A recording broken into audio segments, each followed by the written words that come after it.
নমস্কাৰ ছাৰ বাইদেউসকল, আপোনালোকক ইনফোলাইভ 23 লৈ স্বাগতম জনাইছোঁ। আপোনালোকে ইতিমধ্যে অৱগত যে ইনফোলাইভ 23 আপোনালোকৰ সহায় হোৱাকৈ সকলো ধৰণৰ চৰকাৰী নিৰ্দেশনা আপোনালোকৰ ওচৰত যুগুত কৰি অহা হৈছে। সেয়েহে যদি আপুনি ইউটিউবত আমাৰ চেনেললৈ নতুনকৈ আহিছে তেন্তে চেনেলটো ছাবস্ক্ৰাইব কৰিব আৰু যদি ফেচবুকত আপুনি আমাৰ ইনফোলাইভ 23 পেজখনলৈ নতুনকৈ আহিছে তেন্তে পেজখন ফলো কৰি ৰাখিবলৈ অনুৰোধ জনোৱা হ'ল। আজিৰ ভিডিঅ'টোত এটা অত্যন্ত জৰুৰী ইনফৰমেশ্যন আপোনালোকৰ ওচৰত লৈ আহিছোঁ। সেয়েহে ভিডিঅ'টো শেষলৈকে চাই ইনফৰমেশ্যনখিনি জানি ল'ব বুলি আশা ৰাখিলোঁ। এতিয়া আজিৰ নিৰ্দেশনাখনলৈ আগবাঢ়ো। এইখন আহিছে অসম সমগ্ৰ শিক্ষা অভিযান মিছন অসমৰ তৰফৰ পৰা। From Sangeeta Soikia ACS Officer on Special Duty Samagra Shiksha Assam to the Inspector of Schools all districts, the DEOs all districts, the DMCs all districts.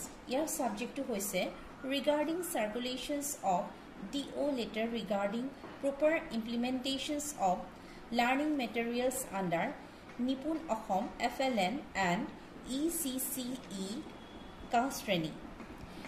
Yat likhise, Sir, Madam, with reference to the subject cited above, I am sending here with the DO letter regarding proper implementations of learning materials under Nipun Ahom FLN and ECCE Kastreni. You are requested to ensure that all STs of the schools of your district where Nipun Ahom FLN mission and the interventions of Kastreni is being implemented receive the medium specific DO letter for needful actions regarding proper implementations of the learning materials. DPO TT and DPO IE and ECCE will be nodal officials for this purpose. This is for your informations and necessary action. This is the approval of Mission Director Samagra Shiksha Assam. Enclosure DO letter in Assamese, Bengali, Bodo and English. Yours faithfully, Sangeeta Soikia ACS Officer on Special Duty Samagra Shiksha Assam. এই নিৰ্দেশনাখনত অৱগত কৰিছে যে আমাৰ বিদ্যালয়সমূহত নিপুণ Assam FLN আৰু ক শ্ৰেণীৰ বাবে ECCEৰ যিসমূহ TLM সামগ্ৰী যোগান ধৰিছে সেইসমূহ বিদ্যালয়ৰ শ্ৰেণীকোঠাত যথোপযুক্ত ব্যৱহাৰ কৰিবলৈ শিক্ষক শিক্ষয়িত্ৰীসকলক জনাবলৈ বিদ্যালয়ৰ প্ৰধান শিক্ষকসকলক জনাইছে। ইয়াত সংযুক্ত কৰা ডিঅ'খনো আপোনালোকলৈ আগবঢ়াইছোঁ। এইখন আহিছে মিছন ডাইৰেক্টৰ ডাক্তৰ ওম প্ৰকাশ ছাৰৰ ফালৰ পৰা। ইয়াত লিখিছে, শ্ৰদ্ধাৰ মহোদয় মহোদয়া, আপোনালোক আটাইয়ে জ্ঞাত যে এটি শিশুৰ বাবে বুনিয়াদী স্তৰৰ শিক্ষা অতি গুৰুত্বপূৰ্ণ। শিশুৰ মগজুৰ 85% বিকাশ 6 বছৰ বয়সৰ ভিতৰতে হয়।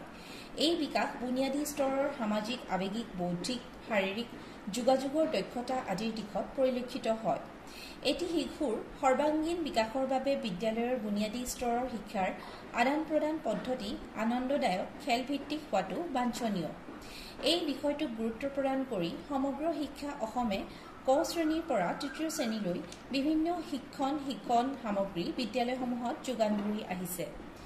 এখন বিদ্যালয়ৰ মুৰব্বী হিচাপে আপোনাৰ ভূমিকা হৈছে ছাত্ৰ ছাত্ৰীয়ে মুক্তভাৱে এই সামগ্ৰীসমূহ হাতে কামে ব্যৱহাৰ কৰিবলৈ শিকাটো নিশ্চিত কৰা। এই সামগ্ৰীসমূহ আলমাৰীৰ ভিতৰতে আবদ্ধ কৰি নাৰাখি প্ৰতিগৰাকী শিশুৱে মুকলিভাৱে ব্যৱহাৰ কৰিব পৰাটো অতি প্ৰয়োজন। সচৰাচৰ দেখা যায় যে বিদ্যালয়সমূহত ছাত্ৰ ছাত্ৰীয়ে এই সামগ্ৰীসমূহ ভাঙিব বুলি ধৰি লৈ তেওঁলোকক নিজৰ ৰুচি, প্ৰয়োজন আৰু ইচ্ছা অনুসৰি ব্যৱহাৰ কৰিবলৈ দিয়া নহয়। সেয়েহে এই পত্ৰৰ দ্বাৰা আপোনাক অনুৰোধ জনোৱা হ'ল যাতে কোনো কাৰণতে কোনো শিশু শিকন সামগ্ৰীৰ ব্যৱহাৰৰ পৰা বঞ্চিত নহয়।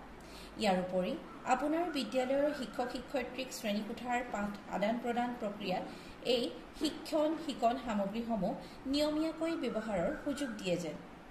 এই পত্ৰৰ দ্বাৰা বুনিয়াদী স্তৰৰ সাক্ষৰতা আৰু সাংখ্যিকতাৰ উন্নতিৰ ক্ষেত্ৰত আপোনাৰ পৰা ইতিবাচক সঁহাৰিৰ আশা কৰা হৈছে। শ্ৰদ্ধাৰে আপোনালোকৰ বিশ্বাসী ডাক্তৰ ওম প্ৰকাশ IAS মিছন সঞ্চালক সমগ্ৰ শিক্ষা অসম। প্ৰধান শিক্ষক শিক্ষয়িত্ৰী সকলো জিলা। আজিৰ ইনফৰমেশ্যন ইমানেই। যদি এই ইনফৰমেশ্যনখিনি আপোনালোকৰ বাবে লাভদায়ক হোৱা বুলি ভাবিছে তেন্তে ভিডিঅ'টো লাইক কৰি আপোনাৰ বন্ধু বান্ধৱীসকলৰ লগত শ্বেয়াৰ কৰি দিব। চাই থাকিব ইউটিউব আৰু ফেচবুকত ইনফোলাইভ 23। ধন্যবাদ।